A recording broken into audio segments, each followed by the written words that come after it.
Hello friends, welcome back to my channel. आज हम करेंगे लेसन 9 हिंदी का साखिया एवं शब्द। तो चलिए फ्रेंड्स शुरू करते हैं। आज हम इसके क्वेश्चन आंसर करेंगे। तो फ्रेंड्स हमारा पहला क्वेश्चन ये है। मानसरोवर से कवि का क्या अभिप्राय है।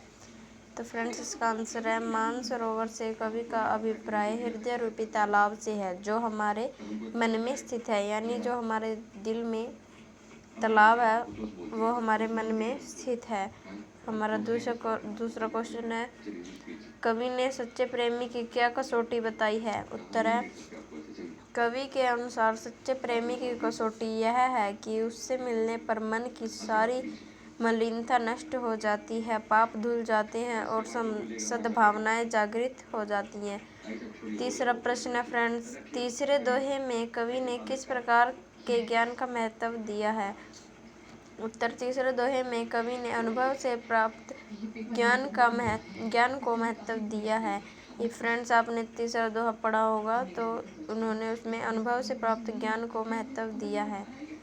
इस संसार में सच्चा संत कौन कहलाता है। इस संसार में सच्चा संत वह है जो सांप्रदायिक भेदभाव, तर्क वितर्क और वैर विरोध के झगड़े में ना पड़कर निश्चल भाव से प्रभु की भक्ति में लीन रहता है। यानी वो किसी से झगड़ा नहीं करता, किसी से भेदभाव नहीं करता, किसी से तर्क वितर्क नहीं करता और प्रभु की भक्ति में लीन रहता है।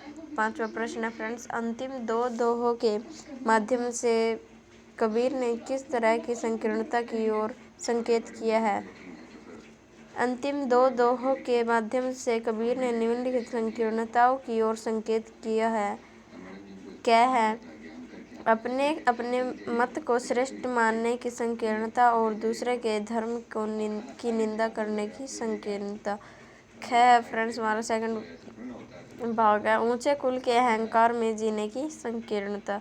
फ्रेंड्स छठा प्रश्न हमारा, किसी भी व्यक्ति की पहचान उसके कुल से होती है या उसके कर्मों से। तर्क से सहित उत्तर दीजिए। आंसर है फ्रेंड्स, किसी भी व्यक्ति की पहचान उसके कर्मों से होती है।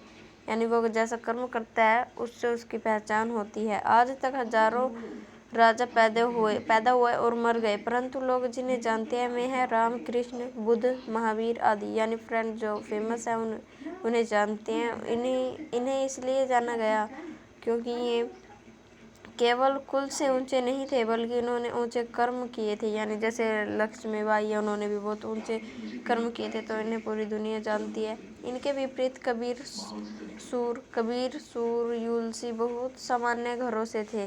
इन्हें बचपन में ठोकरें भी खानी पड़ी, परंतु फिर भी वे अपने श्रेष्ठ कर्मों के आधार पर संसार भर में प्रसिद्ध हो गए।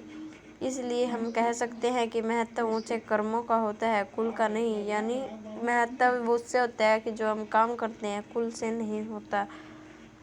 सातवां प्रश्न फ्रेंड्स हमारा, काव्य सौंदर्य स्पष्ट कीजिए। यानी हमें जो हमारे दोहा है उसका बताना है। आंसर क्या है, हस्ती चढ़ी ज्ञान को सहज दुरीचा डारे, समान रूप संसार है भूकन दे झक मारे। फ्रेंड्स हमें इसका जो प्रसंग बताना है, सरलार्थ बताना है।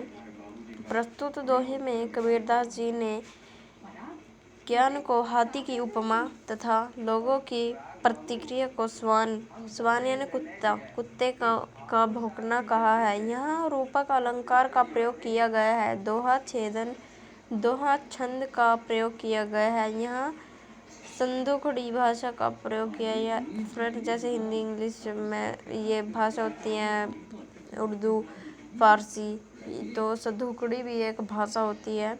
यहाँ शास्त्रीय ज्ञान का विरोध किया गया है तथा सहज ज्ञान को महत्व दिया है। सहज यानी फ्रेंड्स सरल ज्ञान को महत्व दिया गया है। आठवां फ्रेंड्स हमारा शब्द, मनुष्य ईश्वर को कहाँ ढूंढता फिरता है। यानी जो लेसन में पाठ में मनुष्य वो ईश्वर को कहाँ ढूंढता है। उत्तर है फ्रेंड्स, मनुष्य ईश्वर को देवालय यानी मंदिर, मस्जिद, काबा, कैलाश में ढूंढता फिरता है। नौवां प्रश्न फ्रेंड्स, कबीर ने ईश्वर प्राप्ति के लिए किन प्रचलित विश्वासों का खंडन किया है। आंसर है, कबीर ने ईश्वर प्राप्ति के प्रचलित विश्वासों का खंडन किया है। उनके अनुसार ईश्वर न मंदिर में है, न मस्जिद में, न काबा में है, न कैलाश में, आदि तीर्थ यात्रा में। वह न कर्म करने में मिलता है, न योग साधना से, न वैरागी बनने से। ये सब ऊपरी दिखावे हैं, ढोंग है। यानी सब ढोंग करते हैं कि आप मस्जिद में जाओ, आपको वहाँ पे भगवान मिलेंगे, कैलाश पे जाओ वहाँ पे भगवान मिलेंगे, आप यात्रा करने जाओ वहाँ पे भी भगवान मिलेंगे। तो नहीं फ्रेंड्स, ऐसे भगवान नहीं मिलते। ये सब ढोंग है, ढोंग करते हैं आदमी। इनमें मन लगाना व्यर्थ है, मतलब इनमें विश्वास करना व्यर्थ है। 10वां प्रश्न फ्रेंड्स, कबीर ने ईश्वर को सब श्वासों की श्वास में क्यों कहा है? श्वास का अर्थ होता है फ्रेंड्स सांस। तो फ्रेंड्स उत्तर जो है सब श्वासों की श्वास में से कवि का तात्पर्य है कि ईश्वर कण कण में व्याप्त है, सभी मनुष्यों के अंदर है। जब तक मनुष्य की सांस यानी जीवन है, तब तक ईश्वर उनकी आत्मा में है। फ्रेंड्स हमारा 11वां प्रश्न है, कबीर ने ज्ञान के आगमन की तुलना सामान्य हवा से न कर आंधी से क्यों की? उत्तर है फ्रेंड्स, कबीर ने ज्ञान के आगमन की तुलना सामान्य हवा से न कर आंधी से की है। यानी जो हमारी सामान्य हवा चलती है उससे नहीं की, आंधी से की है जब तेज हवा चलती है। क्योंकि सामान्य हवा में स्थिति परिवर्तन की क्षमता नहीं होती है, परंतु हवा तीव्र गति से आंधी के रूप में जब चलती है तो स्थिति बदल जाती है, यानी सारी स्थिति इधर उधर हो जाती है, बदल जाती है। आंधी में वो क्षमता होती है कि वो सब कुछ उड़ा सके, यानी वो सब कुछ उड़ा देती है। ज्ञान में भी प्रबल शक्ति होती है, जिससे वह मनुष्य के अंदर व्याप्त अज्ञानता को, अंधकार को दूर कर देती है। फ्रेंड्स हमारा ये 12वां प्रश्न है, ज्ञान की आंधी का भक्त के जीवन पर क्या प्रभाव पड़ता है? ज्ञान की आंधी का मनुष्य के जीवन पर यह प्रभाव पड़ता है कि उसकी सारी शंकाएं और अज्ञानता का नाश हो जाता है। शंकाएं मतलब यानी जो उनके मन में जो प्रश्न उठता है, अज्ञानता होती है, उनका नाश हो जाता है। वह मोह के सांसारिक बंधनों से मुक्त हो जाता है। मन पवित्र तथा निश्चल होकर प्रभु भक्ति में तल्लीन हो जाता है। 13वां प्रश्न है फ्रेंड्स हमारा, ये लास्ट प्रश्न है। ये बुक में सिर्फ इतने होते हैं, ये हमारे बुक में नहीं होते फ्रेंड्स। तो चलिए हम करते हैं 13वां प्रश्न।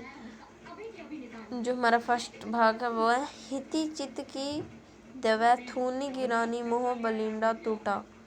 क्या का आंसर है फ्रेंड्स? यहाँ ज्ञान की आंधी के कारण मनुष्य के मन पड़े प्रभाव के फलस्वरूप मनुष्य के स्वार्थ रूपी दोनों खंभे टूट गए हैं तथा मोह रूपी बल्ली भी गिर गई है। इससे कामना रूपी छप्पर नीचे गिर गया, उसके मन की बुराइयां नष्ट हो गई और उसका मन साफ हो गया। यानी उसके मन में कोई निश्चल नहीं रहा, उनका मन बिल्कुल ही साफ हो गया। ज्ञान है फ्रेंड्स हमारा सेकंड भाग है, आंधी पीछे जो जल भूटा प्रेम हरि जन भीना। तीसरा है ख का आंसर है फ्रेंड्स, ज्ञान रूपी आंधी के पश्चात भक्ति रूपी जल की वर्षा हुई। यानी जो ज्ञान की आंधी है उसके बाद वर्षा भी हुई, ज्ञान रूपी वर्षा, भक्ति रूपी वर्षा हुई, जिसके प्रेम में हरि के सब भक्त भीग गए। अर्थात ज्ञान की प्राप्ति के बाद मन शुद्ध हो जाता है। तो फ्रेंड्स हमारे प्रश्न यहीं पे ख़त्म होते हैं। अगर आपको ये प्रश्न करने हैं आप इनका स्क्रीनशॉट ले सकते हैं फ्रेंड्स। और अगर आपको वीडियो अच्छी लगे तो वीडियो को लाइक शेयर एंड सब्सक्राइब ज़रूर करें। Thank you.